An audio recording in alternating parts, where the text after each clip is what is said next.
So in this video we have to talk about steps of transcription. What is transcription? That we already know, that the process of formation of mRNA from DNA is called transcription. It involves 3 steps: initiation, elongation and termination. So let's see how the first step, elongation, takes place. The first thing that you need to do a DNA first, then you have to mark the initial position, which is called initiation site, right?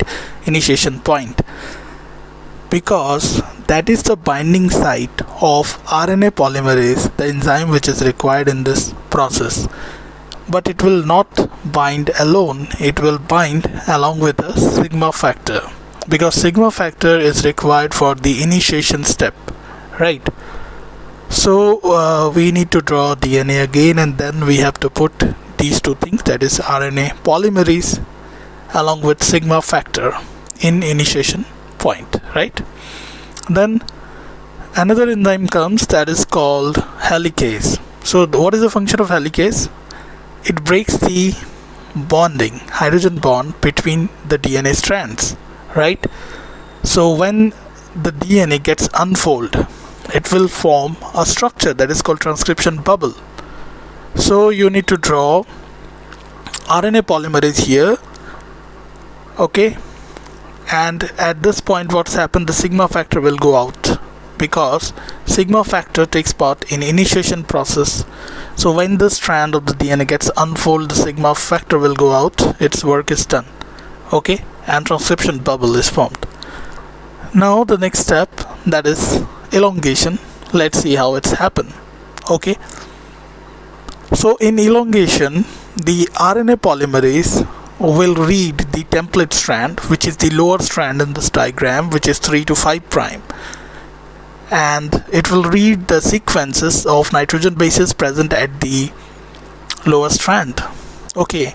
And it will fit all the NTPs according to that in a sequence, and then it will connect it with the help of phosphorester bond by forming the phosphorester bond.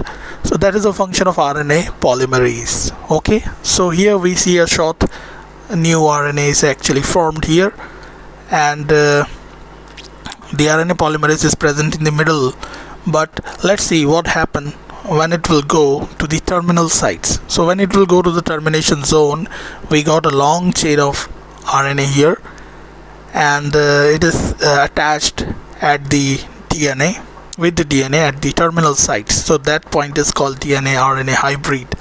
So this has to be separated, because then this RNA will be actually released from this complex. So that step is definitely termination, which is the final step.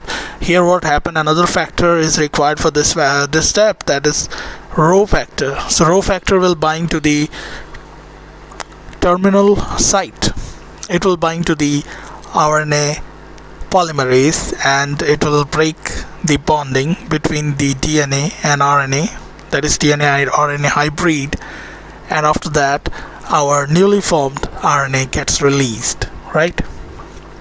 So we need to draw RNA factor here, that is rho factor here, and that rho factor will break the bonding between the RNA and DNA, that is DNA RNA hybrid, and because of that this newly formed RNA gets released, right? So that is overall idea of termination.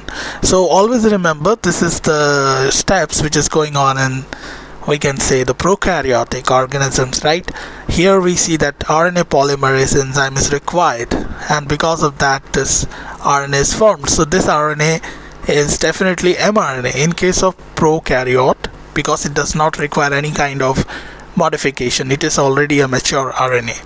But in case of eukaryote, what we see that the RNA which is produced, it is not mature, it is immature RNA, because it requires modification.